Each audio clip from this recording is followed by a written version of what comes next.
Hey guys, what's up? So today I'm going to be doing a more different type of content where I'm going to be looking at pro gameplay and analyzing the decisions that they make and why exactly they make them. I really think me and you, whoever it is, whether a pro or new to the game, anyone could learn from looking at this and improve their gameplay, especially watching two players of this caliber compete on the world stage. Egor is going to be playing Goblin Giant Sparky, and Javi is going to be playing Giant, expecting maybe a type of bait deck from Egor, as he's known to do. Now, both players are going to be leaking because they get an advantage from having a heavy deck over, say, a Psycho type of deck, but they aren't going to wait too long in case the other guy has a heavier deck like Golem, so they're only going to wait a little bit. So Igor's going to try and play the Sparky, just seeing that Javi probably has a giant deck, and he's right, and he wants to really keep the pace up and make sure he has to commit defense. But Javi's going to just make sure he goes offensively first and can deal with the Sparky easily and not have to deal with it because of it only having one reset. But Egor right here, he plays a Goblin Giant aggressively to support the Hunter. Now this is mostly because he knows Javi only has about 6 Elixir, and that he could either play it on top of the Goblin Giant to take his unit, which is likely going to be 4 to 5 Elixir, directly on top of the Goblin Giant, like take a good amount of damage from the Hunter, possibly go down on, while still, especially with the help of Spear Goblins in this, or take out the Hunter first, but end up getting the full Goblin Giant locked on. So Javi has to make a choice, and he decides to make the Hunter go. And knowing this, Egor decides to pressure even more by having the Mega Minion on offense, and it's just to take it down. The support he might have down faster, and Javi's forced to play a defensive miner in that situation just to make sure he doesn't take even more damage than he already does. So Javi obviously down in this exchange. He's going to set up a giant other lane to make sure he's trying to target it. Try and make sure Egor doesn't target his weaker tower as easily, which is the smartest play you could really make in this situation. But he still doesn't have a good way to deal with the Sparky, so he's just going to try and take the pace more aggressively to Egor and just try and cycle stuff to make sure he can get down that Sparky and set up for a push. And Egor, knowing this, he's just seeing Javi use a ton of his... Javi just saw that Egor saw that Javi was using his Night Witch and his Prince, knowing that he could just support with a Goblin Giant and likely get a ton of damage, especially if he spaces it correctly away from a possible E-Wiz. Javi, seeing this good situation for Egor coming, he goes completely aggressive the other lane, trying to make sure Egor cannot get that game-winning push off. So he just decides to go opposite lane and try to pressure with what little good offense he has. And while he does get a decent amount of damage, it's just about one hit. Egor's gonna punish this. Like, he already saw from this Prince in the back that Javi likely only has 5 Elixir, and probably gonna be 6 when the Sparky crosses the river. So Egor knows that it's a good idea for him to just place a Goblin Giant in front of the Hunter, so that when Javi plays his E-Wiz, it will not affect the push on the other lane, which is very important for how this works. Oh, Javi has to play it in the center because if it gets lightning, the prince gets lightninged, then he's gonna lose the game pretty much if the Ewiz does not slow it down at all. Oh, and he has to make sure that Sparky gets reset after it hits the tower. So he has to take a full Sparky shot in this situation in order to even have a chance of surviving this match.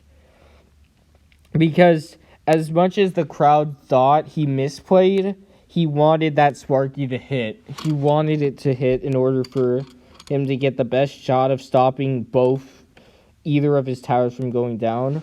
Unfortunately, he misplaced it, so the stun doesn't affect the other lane, and that means that his tower is going to go down because of that lightning.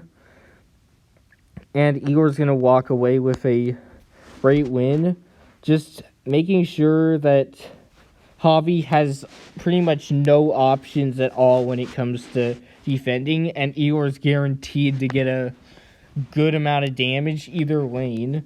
And the Sparky lane is going to get a ton of at least one Sparky shot, which is an incredible luxury to have, while the other lane will take the tower if it's completely ignored. And even if it isn't, it still has a good shot at taking it with a lightning, and it does go down. So Egor just spread his opponent very thin offensively, and it allowed him to really get damage guaranteed on either side of the map. And so we can really take away from this is that even if your main push is being stopped, like consistently, like pressured in the other lane, like Javi was doing, trying to prevent Egor from getting a Sparky push, you can still like pressure. You can just leave the other units to it because they still have to deal with it, especially if it's something like a Sparky, and their best counter, only counter really, is 4 elixir. So Egor really took advantage of Javi in that situation. Even though Javi played it very well, Egor still took advantage of the Ewiz being such an important card in defending and slowing down the Goblin Giant as well. He just made sure that the two pushes were separate and he had to choose. And that was quite important, I'd say. Now we're going to go to this next match. This next game. Now Igor's going to be playing P.E.K.K.A. Bridge Spam with Javi playing Giant Graveyard. Now Javi, in order to win this matchup, really just has to do one thing. He has to get a Night Witch, a Giant, and a Graveyard. Preferably with some other support to kill the P.E.K.K.A. more quickly.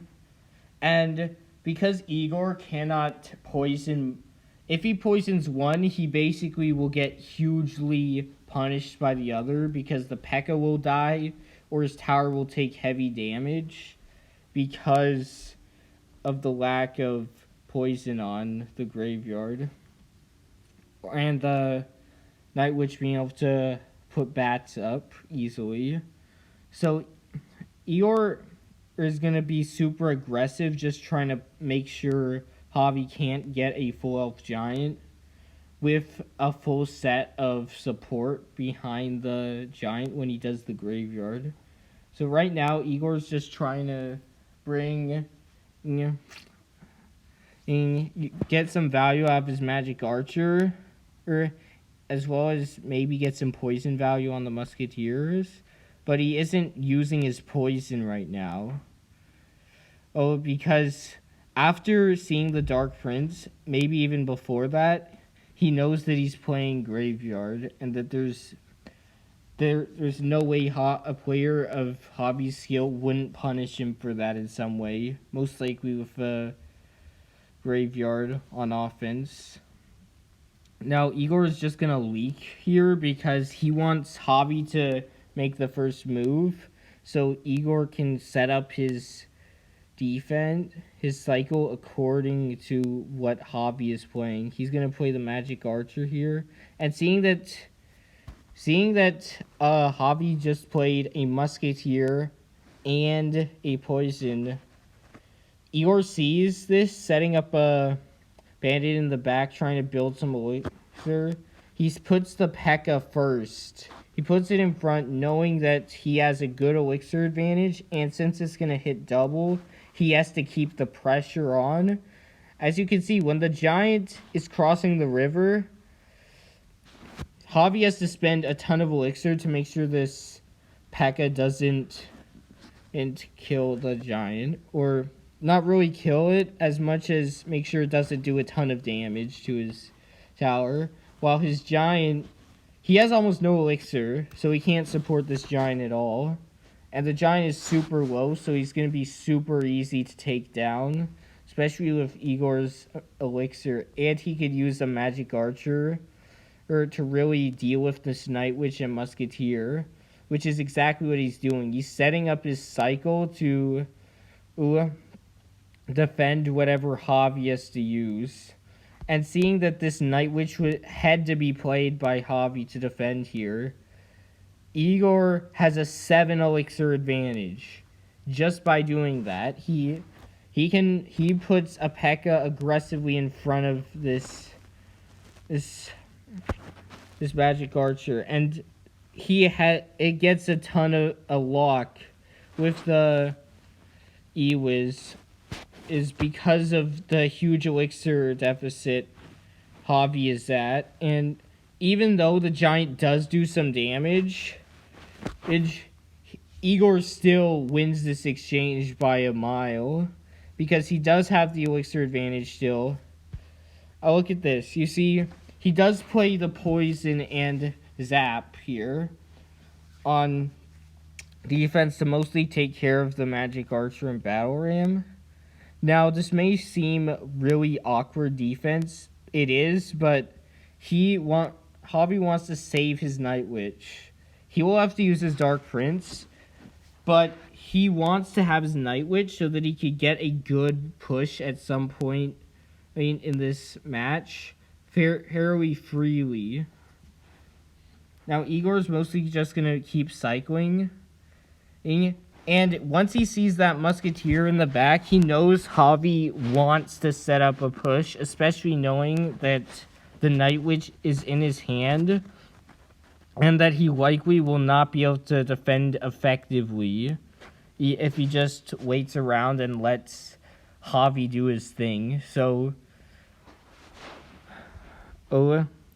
he's just going to go super aggressive.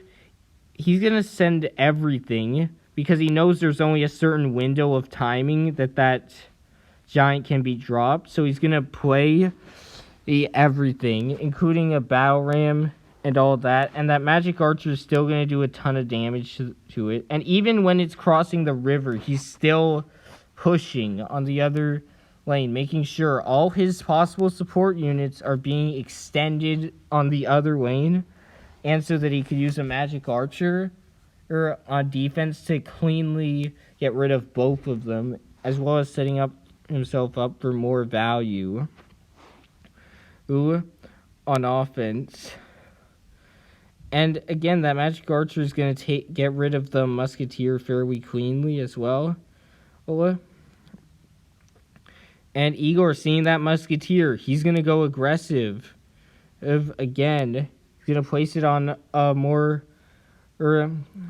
tile closer to the edge, making the window slightly smaller for him. Now, Egor, he sees that Javi has a lot of units right here, and that his stuff's probably going to die, especially his P.E.K.K.A that's very low. This is almost ideal for Javi in this situation, that he can probably get a good graveyard down. Egor has only an Ewiz, a Royal Ghost, and 6/7 elixir, even with the Battle Ram.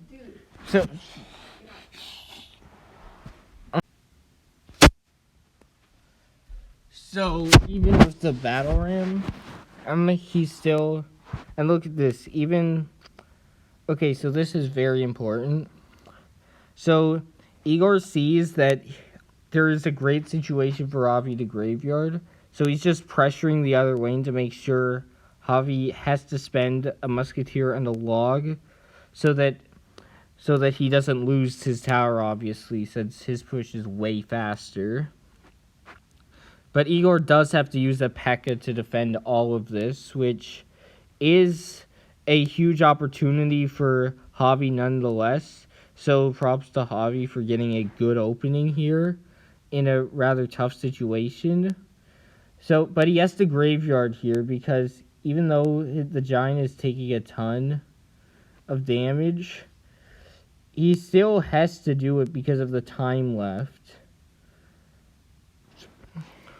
So this basically means that Egor can just go super aggressive as he pleases, try to get a poison and everything down, and just win the game off of damage just on time, because of how CRL works. So mostly we can take away that Egor was really just trying to be aggressive and limit